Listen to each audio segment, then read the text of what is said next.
Hey Scarzvana community, out of all of our latest uploads on the channel, one of our biggest hits is probably the Tales of Arrogant video, hence why we dedicate this episode to the story of Scars of Honor. Our gifted writer Elena will share some of her wisdom in helping us shape the amazing world building of our MMORPG.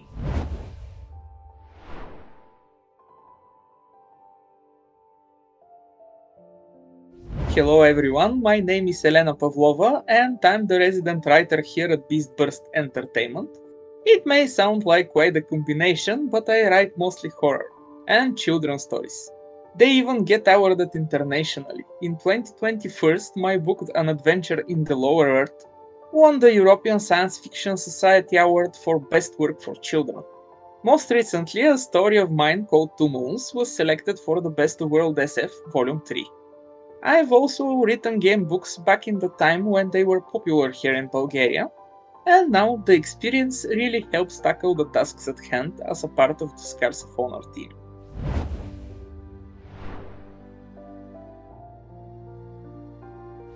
Writing for a game is like an iceberg. The writer has to put flesh to the initial ideas the game started with and help them grow full-blooded while trying to keep them consistent and logical enough. With time, the lore will grow into all kinds of different ways. A book, and not only one probably, short stories, comics, videos and character portraits. But these are only the visible products of the writer's work, the one intended for the eyes of the main audience.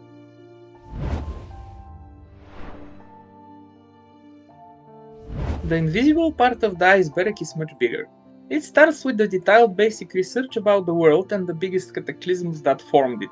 Then it questions the main geography features and the logic behind them being as they are.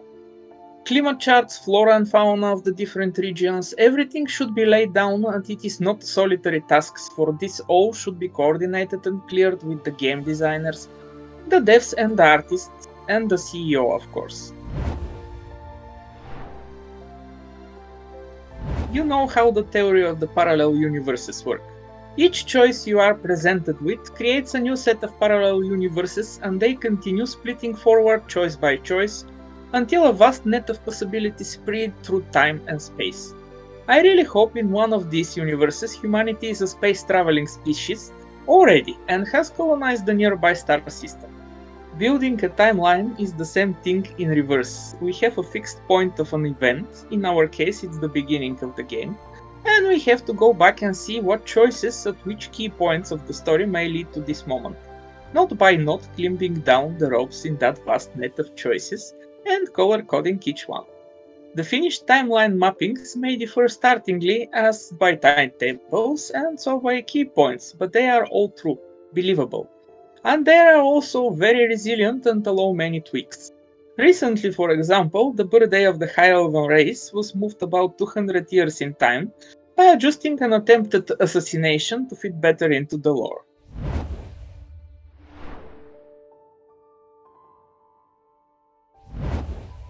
No timeline may exist without the characters to drive it and without the heroes emerging at the key points.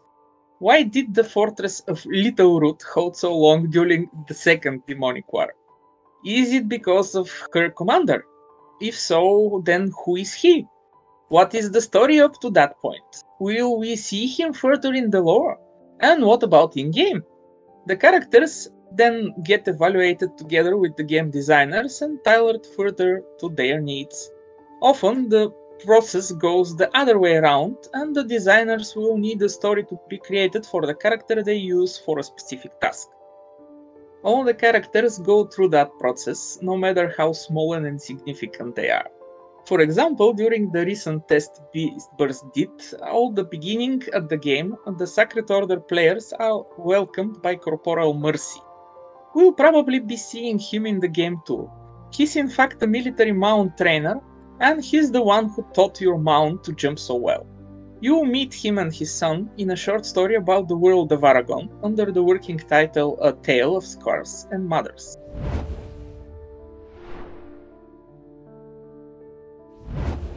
Some of the characters get developed even further. They receive a concept made together with the 2D artists, like for example Queen Elisandra, and sometimes their legendary weapons get one too.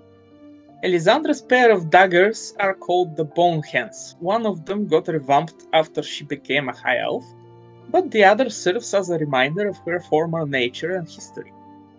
Many of these concepts will be 3D modeled and will come to life in the game. Some of them will also feature animated videos, which are a different kind of joyful magic tricks the artists do to the written worlds.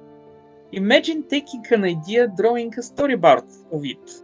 The storyboard then goes through many stages of growth and at the end gets back to the writer to be addressed in a script. Part of writing the script are also the language and speech specifics, the instructions for the voiceover.